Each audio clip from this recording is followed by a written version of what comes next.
Good afternoon, friends, and welcome back to the Positive Adjustment Show. My name is Blaine Feyen, and I am very excited to be back again this week with my good friend, the founder of the 100% Appraiser Group, founder of the What's It Worth Appraisal Company, founder of the SCAP, the Appraiser blog and podcast, social media expert, current president of the AGA, Mr. Mark Scapinetz. How you doing, buddy? Doing good. How are you? I'm doing excellent. Nothing but possibility and prosperity on my end. It's great to be back with you again today. Yeah, I agree. Just take a nice little break from the run around here. Just running around. It's so busy right now, and it just seems to be getting busier and busier. So that's a good thing. Yeah, absolutely. It's a good thing. And we hear it every single week. We hear it in the coaching calls. We hear it in the forums. Everybody is slammed. Spring market has sprung already, even though it's snowing and 20 degrees here. I know it's cold all over, but interest rates, the coronavirus, you name it. And there's some reason that rates are good, things are good, and we take it while we can, of course.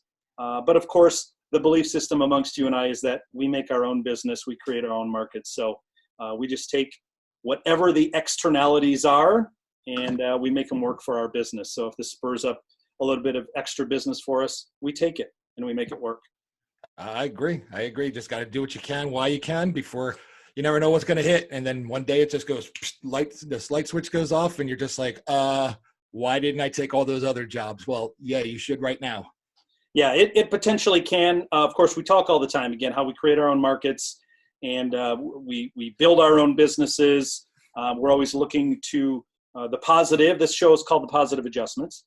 And one of the topics that you and I agreed we wanted to talk about on the show, not to put a negative spin on a positive adjustment show, but if you're going to talk about positive, especially in the appraisal world, you have to talk about the negative, and the negative is quite often complaining. So we wanted to bring up the concept, the topic, the idea, and the activity of complaining. Why? Because we see so much of it.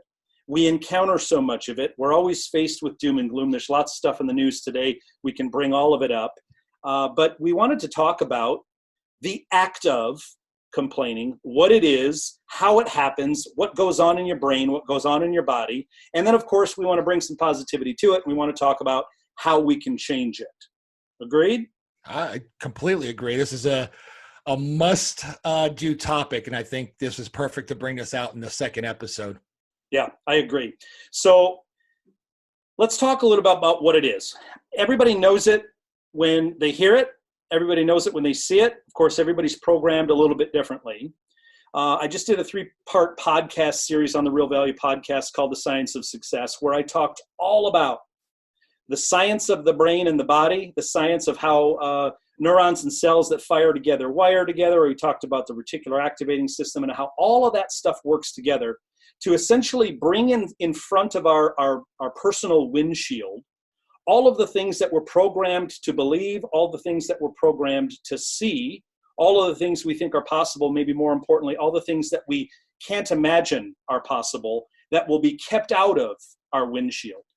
And this plays nicely into this concept of complaining, because what complaining is quite simply a habit. Complaining is something that began probably long ago from programming early on.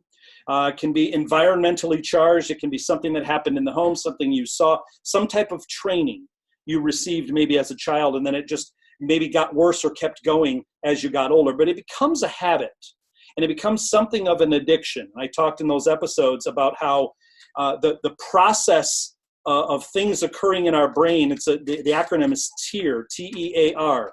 And the T stands for thoughts, the E for emotions, the A for actions, and the R for results. So basically everything flows in this process. Thoughts, emotions, actions, we get results. Then we have a new thought about those results, a new emotion, a new action, a new result. And it's a constant loop. And that thought emotion pattern, I call it a pair bonding. Emotion is another word for a chemical reaction in the body. Every time we have an emotion, whether it's love, whether it's anger, whether it's hatred, whether it's doom and gloom, fear, whatever it might be, it has a chemical signature in our bodies. And what happens is the more we play into those things, or the more habits we exercise in that regard, the more we're dumping those chemicals into our body, and we literally get addicted to those chemical reactions. And we rarely think about it this way, But the way we talk, the way we act, and the way we respond all create within us chemical responses that we call emotions. Another way to think of emotions is energy and motion. But every emotion we have in our body has a corresponding chemical link. So when we get used to seeing news and we get used to seeing stuff that we aren't happy about, and then the habit kicks in of complaining, what we're really saying is we've just become addicted to, or we're showing our addiction or our predilection to the negativity. Any thoughts on that? I can relate to this. Do share.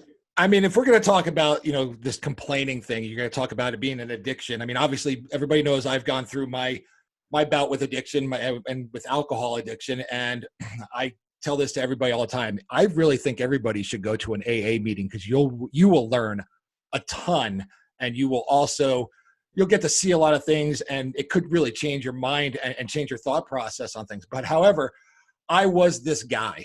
I got addicted, and I built up these bad habits in the groups and in other places where I was the complainer for many years. I like to throw out topics to complain, whether it be about clients, fees, stips, whatever it was, I was the guy doing it. And, a lot of people followed on. But then when I would go through the groups, I built this habit up of, I would go through and, somebody could have posted something really nice. Like, hey, I just had the greatest day of my life today. I had a great inspection. Man, I saw this little puppy. They invited me for a barbecue. Man, what a great job. What a great day. And you know what? I would have scrolled right by it. And I would have went right looking for the posts that were negative, so I could comment on them, so I could get my voice out there on those and complain even more and fuel that fire, which in turn got me all crazy. So let's talk about that, because this gets to a word that a lot of people don't like to talk about. It's called magnetism. So what you're talking about is, and when we go back to that personal windshield, so to speak, when we create these habits, there's a little thing in the back of our neck that connects the spinal column to the bottom of the brain, and it's called the reticular activating system. And what it does is it filters all of our sensory information from the brain to the body and from the body up through the brain. And the way that it filters is based on programming that we give the reticular activating system.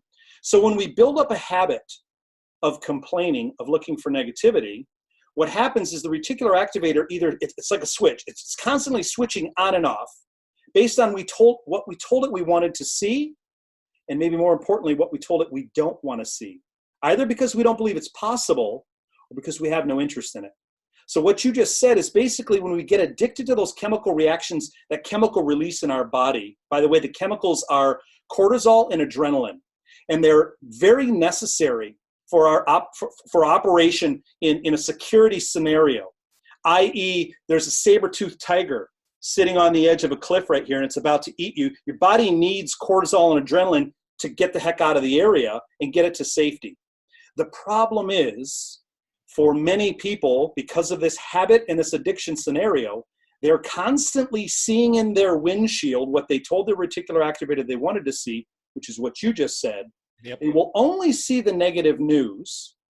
And then what happens is when they see it, it triggers the addiction. The addiction triggers an action. The action is, I'm going to jump in and complain right along with everybody else, because birds of a feather flock together.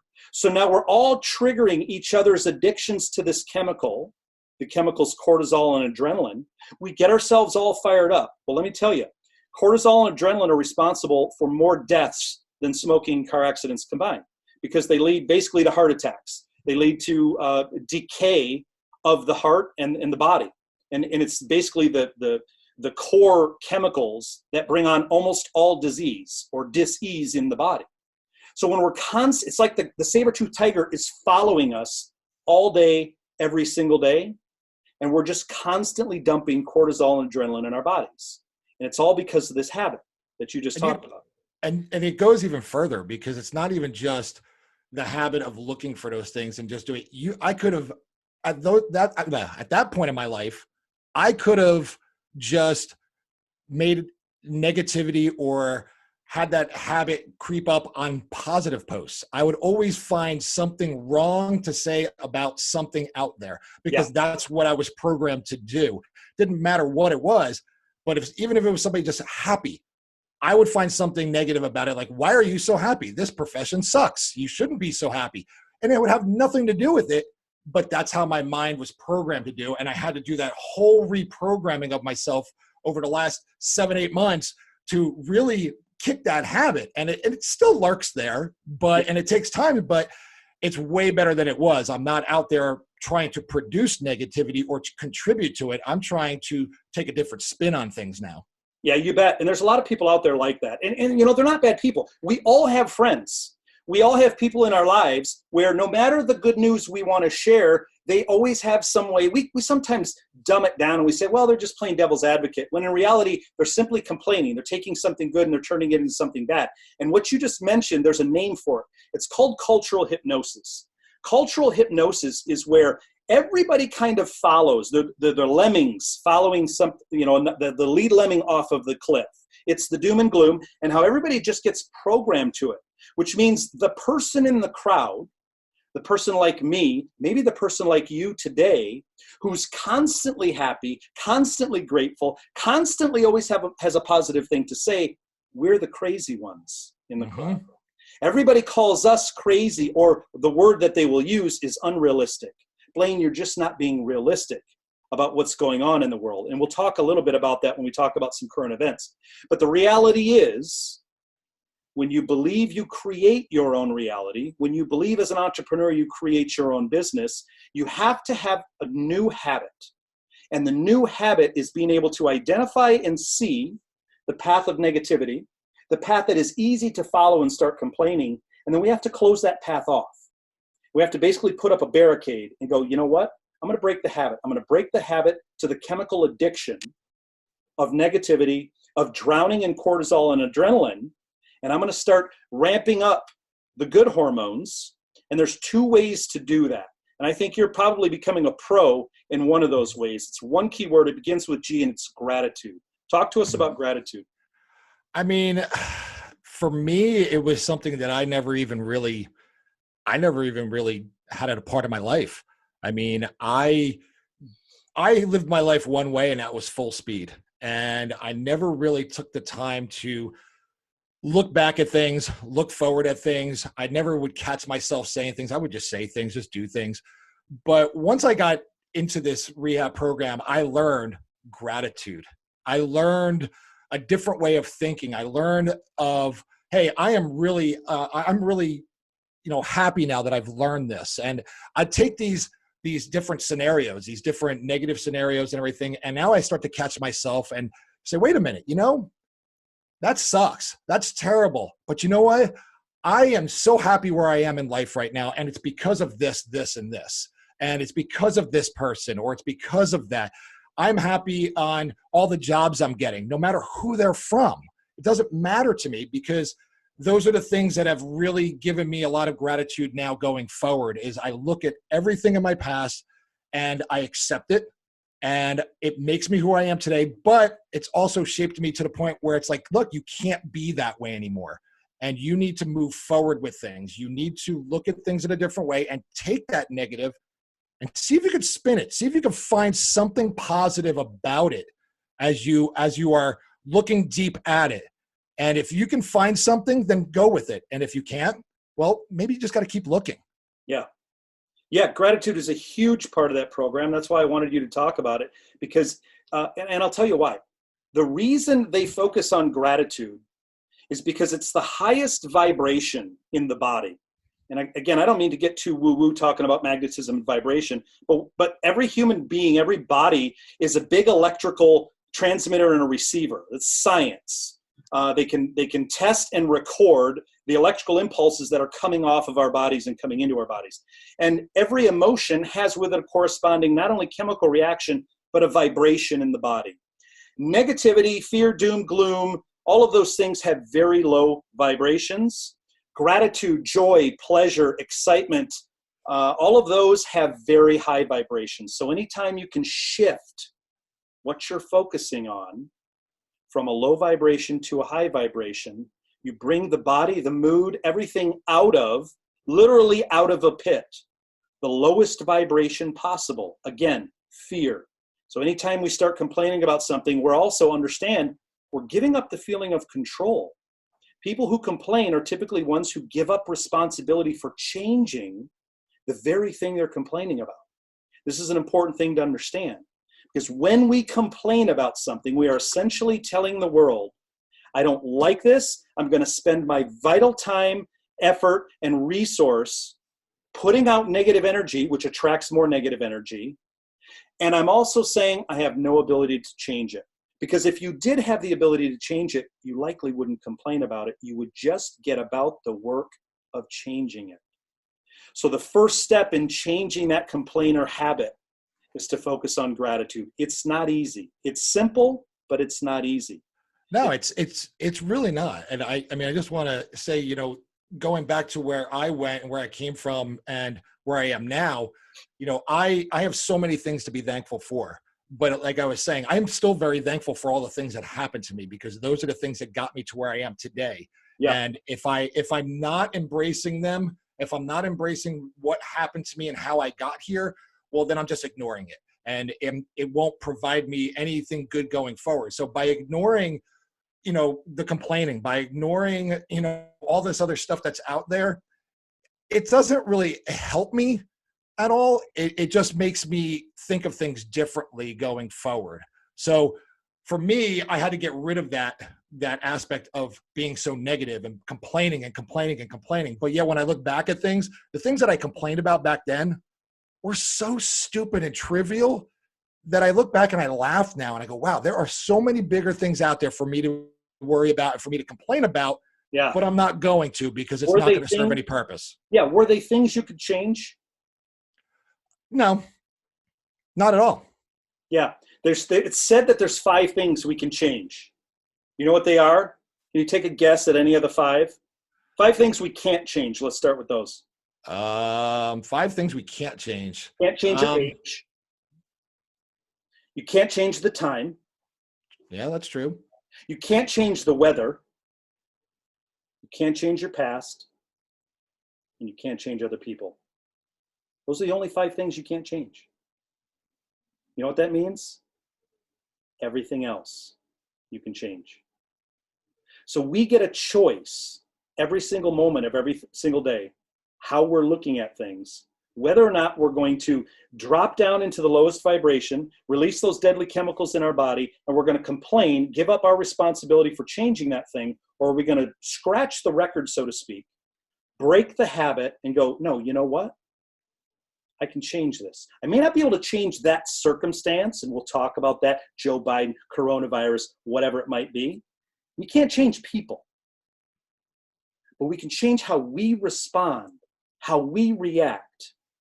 And we can say, does that affect me? No. Am I going to let it affect me? No. So it's about first step, breaking the habit. And the first step of breaking the habit is focusing on gratitude. Every time you feel yourself being triggered, it's focus on gratitude. And you're saying the key word there, focus. Yeah, because that's something I've talked about in my podcasts and in my blogs, is that I try to set out and change everything out there in this profession and try to do as much as I possibly could, which included all the complaining and everything else. And yet I couldn't change any of that. And by trying to do all that and focusing on some other stuff, I lost focus of myself and lost focus of where the good things and the things that I could do. Huge.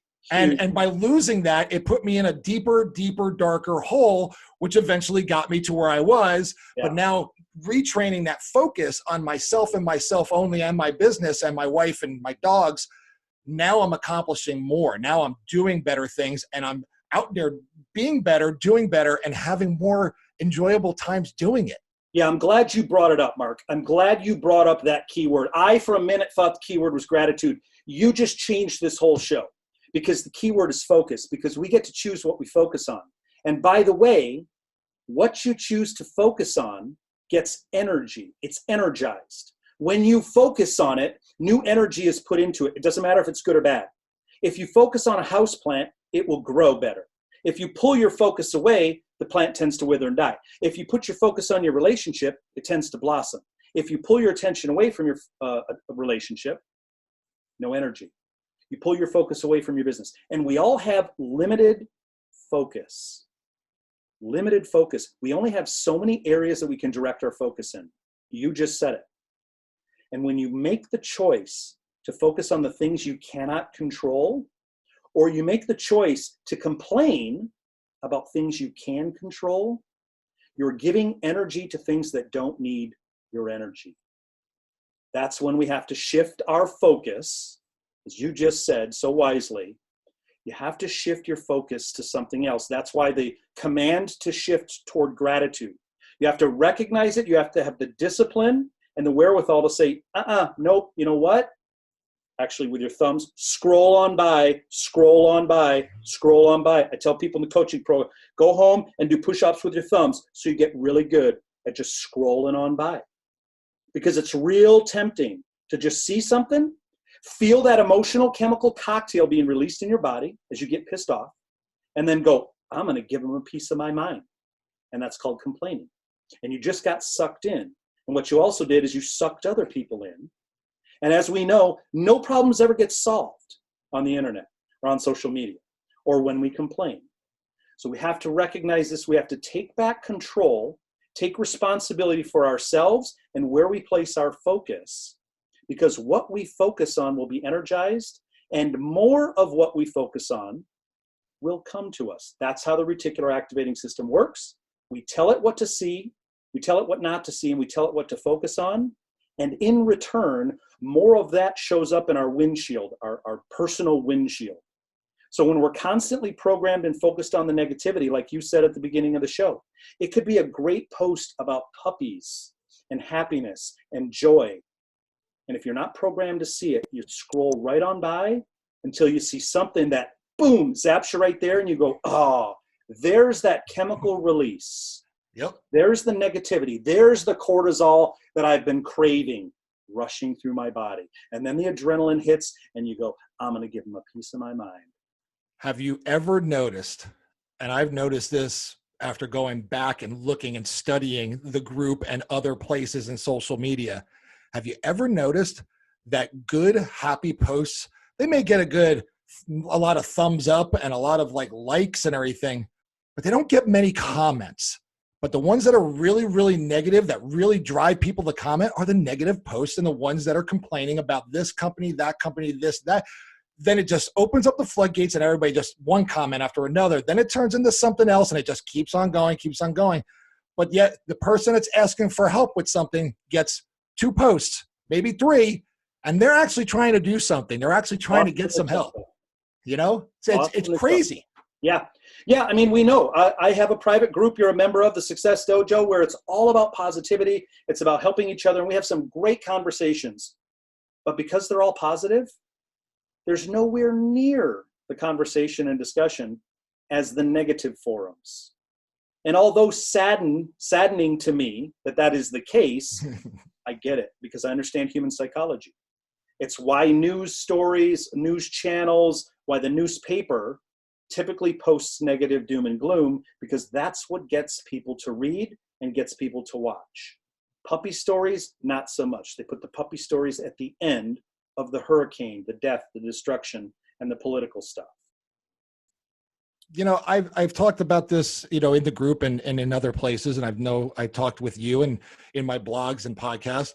And I think that it's just a lot of people just need to just step back for a little while and try and reprogram themselves to do something that they're not used to doing. Like, instead of responding back negatively to some stupid stip that comes in or an email that comes in, to take a moment and respond back nicely and see how that feels, instead of being so negative and being so angry about it, because now your day is just ruined. You're just going to be angry at everything that happens. But if you just try and just respond nicely to something, as I talked about in my last podcast where I met this guy, Jack, and he made a big impact on me. Now it's about me focusing more on, hey, I want to be really nice to these people when I see them out, when I go to their house. I want to not only just say, hi, how you doing? Like, I want to have a conversation with them, Yep. do something different and do it consistently and see how it feels and see how it works. And you might be surprised that your negative posts and your anger and all these other things start to dwindle away and you just don't care about it anymore. Yeah. Great show, by the way. I hope everybody listens to it. It had me almost in tears. The story of Jack and what you did. And, I noticed there were some great appraisers who jumped in and shared stories of their own and how they really get that kind of pleasure out of the business. When we talk about finding our purpose, and I think that was kind of the gist you were getting at, you've now found your purpose in this business. Mm-hmm. Not just purpose in life, but purpose. A lot of appraisers are looking for their purpose in the business, meaning the thing that ignites their soul. Not just, well, my purpose is to give an accurate valuation based on the market. No. That's all industry speak. We're talking about what ignites you from the inside. What makes you feel like you are having an impact on the world? There's 4 stages of growth that we all go through. I call them the 4 S's. We go through security first, which is where we're trying to get a good job. We're trying to pay off student debt. We're trying to make our way in the world. After security, we hit stability. It's where we've got the job, we've got some stuff paid off, we might have our house, and we feel a little bit more stable. Then we hit the stuff stage, where we go, okay, now I can afford to buy some jet skis, and I can get a boat, and I can buy the cottage, and we start accumulating stuff. We call it the shit stage. After that, once we've exhausted all that stuff and the jet skis no longer give us a thrill, we then hit significance or legacy. And what we should all be thinking about is the impact we have on other people. We should ask ourselves, when we take the opportunity, if we want to call it that, to jump into the fray and complain about something, what kind of legacy are we leaving? What kind of message are we sending? Are we lifting other people up? Are we giving people a message of hope? Or are we throwing fuel on the fire? What kind of legacy and what is the significance that you are leaving to the world when you do that? We've got to break the habit. We have to recognize when we're doing it. We have to recognize when we see it. And we either have to avoid, meaning scroll on by, or we have to be strong enough to step into the fray and say, hey, let me bring a little levity. Let me bring a little comedy. Let me bring a little uplifting information to this. Or what if I just bring a different perspective that might help some of you? Is everybody going to see it? No. You know why? Because most are not programmed to hear or see or recognize positivity when they see it. In fact, you might get stabbed when you bring it up. It does verbally, of course. But you have to question, what's the legacy? What significance am I leaving to the world when I go down the spiral of negativity and complaining? So the first step is to break the habit, focus on gratitude. Second step is just to recognize the pattern when we see it. Thoughts, emotions, action, results. What thoughts am I having about this thing? What emotions are they triggering in me? What actions am I going to take? What results is it going to have? And it's in the thought emotion stage that we get to choose. What action am I going to take?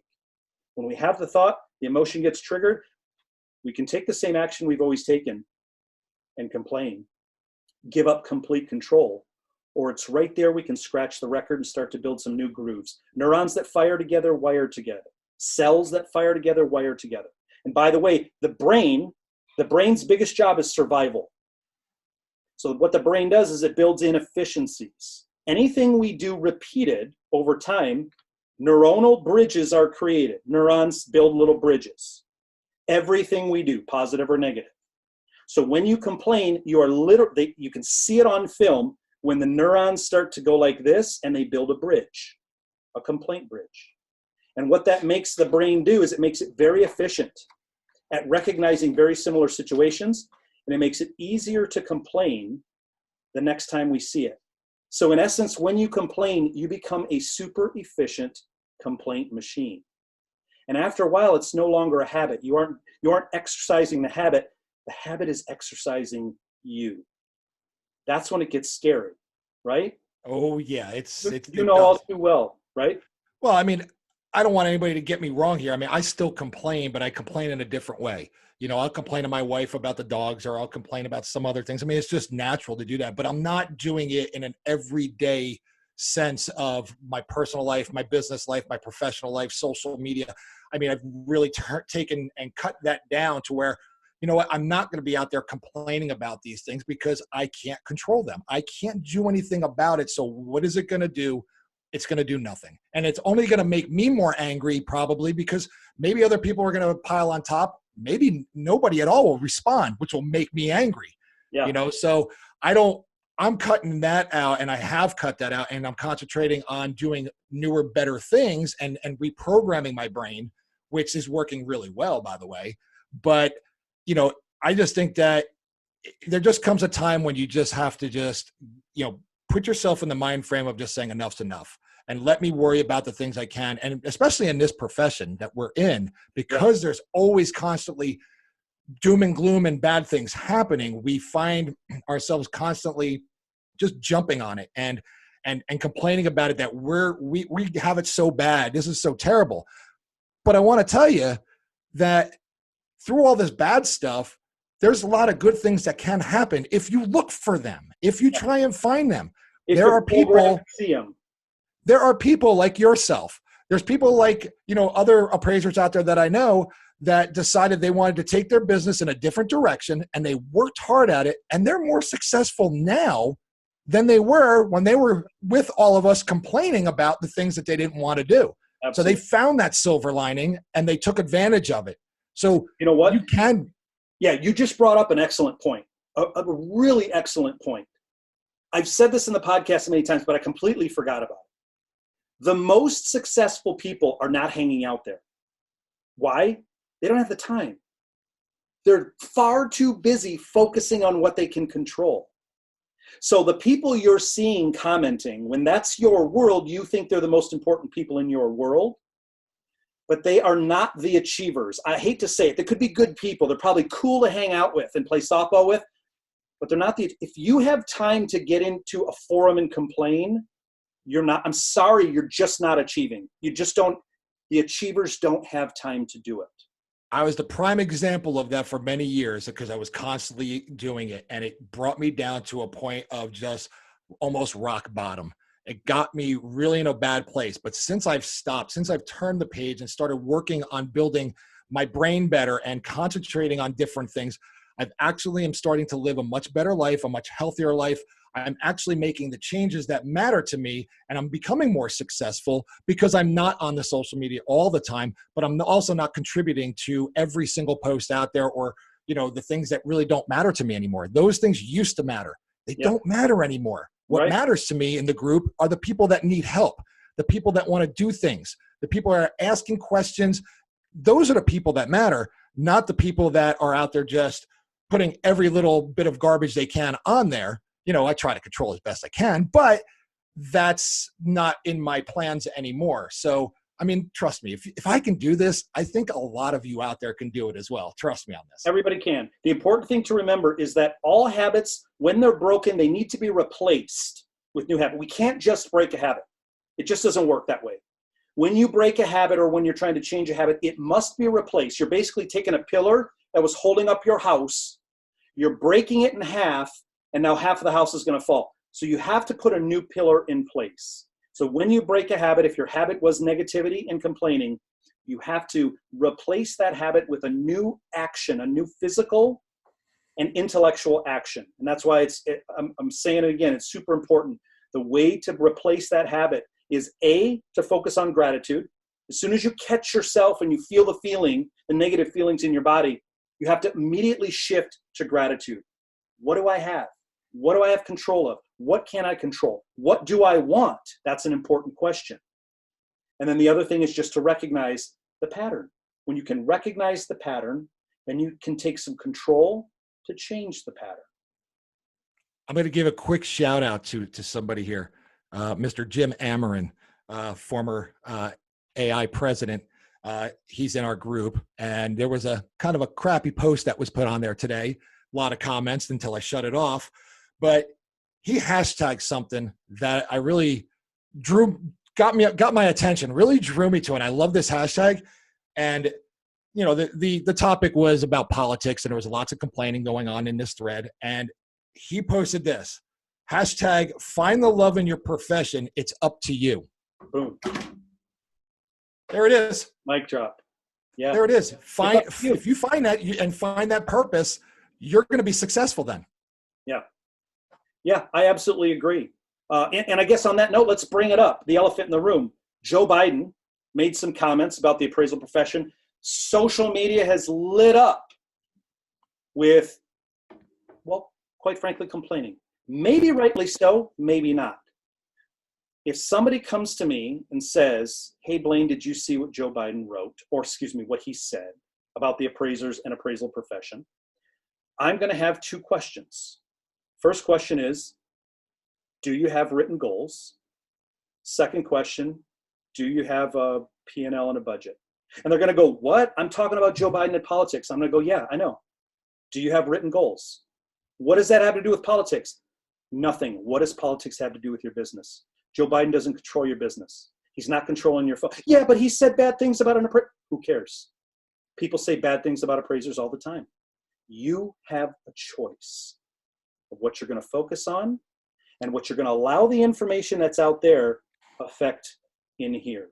Joe Biden has no effect whatsoever. Somebody could call me unrealistic. I've been doing this for almost 20 years. I've built several businesses, very successful. Nobody, doesn't matter who was in the White House. It doesn't matter who was in control of Congress. I control my market. I control my business. I create my own reality, and you can too. Nobody else is going. I don't care what they say about appraisers or what, has no effect on me or you unless you allow it to. My business has grown every single year. It took a little dip in 2008, 2009, like everybody's business did. And it's been nothing but straight up since then. 20 years, and it's growing exponentially every single year, regardless of who's in the White House, regardless of who controls the House, regardless of what scandals going on over here, or what somebody is saying about an appraiser or the appraisal profession. You have an opportunity to create and add value for your clients and your customers in your market. You have control. Take responsibility. Turn off the negativity. Turn down the volume. Stop complaining. Make some positive adjustments. I agree. And I'm waiting for all these appraisers out there that are worried about Joe Biden to actually like do something, come together and do something about it. Maybe that could be a positive thing to counteract it instead of just calling names and this and that. Just that's the question. What are you going to do? What are you maybe you could be like some people I've seen out there that are taking that and they're actually putting it to their pages and they're putting it out there saying this is very untrue. This is not what's needed. They're trying to counteract it with some positive stuff and some facts about the appraisal profession. And that seems to be working because I see some people's posts and I see people commenting, and that's how you get the word out. That's how you do things, but you got to do it in the right way. Yeah, you said it earlier. You get to choose what you focus on. I choose not to focus on politics ever. And and I'll tell you what happens. Let me tell you the net result of not focusing on politics. I look out my window. I hear crickets and birds and frogs. My family frolicking in the sunshine. My world is beautiful, 24/7. If I focused on politics, the crickets would be dead, the frogs would be boiling, there'd be no birds in the sky because of chemtrails, whatever it would be. If I focus on that, that's what you end up seeing. But because I don't focus on it, I'm not blind to it. My head's not in the sand. I stay up with current events. I just choose not to let any of that affect my business plans, my goals, my P&L, my budget, or any of the stuff that I follow every single day. And until you have those things in place, don't give away your power. Don't give away your responsibility to someone or something else. Take it back. Take it back. And when you see negativity, I don't know if you can see my t-shirt. It says, let that stuff go, man. Just let that stuff go. Just let it go. Forget about it. Focus on gratitude. move on to something positive. I Final thought? absolutely, I agree. I absolutely agree. I think that's just how you have to do it. And I'm open to talking with anybody out there that wants to discuss it with me and what I've gone through and how I've done some things. I have followed, a lot of different ebooks, but I've also followed Blaine himself. Blaine puts out incredible information on his podcast that if you're not listening to it, it's a must listen to. I don't care. Just stop what you're doing. Go listen to it, especially that last 3-part episode. That was really good. But that's where you're going to start to learn these different concepts. You're not just going to learn them just by yourself and just shutting down. You really need to do some research on yourself and research out there in order to start that process of changing. And if you don't, it's not going to happen. For me, I had to have a swift kick in the butt to do so, but I am still loving that swift kick in the butt because I'm in a lot better place today than I was. And I owe it to a lot of different people and a lot of different, but ultimately, Mark, and everybody would appreciate you saying, look, I owe, it's not just me. But the reality is when we hit that fork in the road, we make a choice. You made the choice. You scratched the record. You changed the habits. You went to the damn meetings. You did what they told you to do. You've been going to the gym. You're doing everything.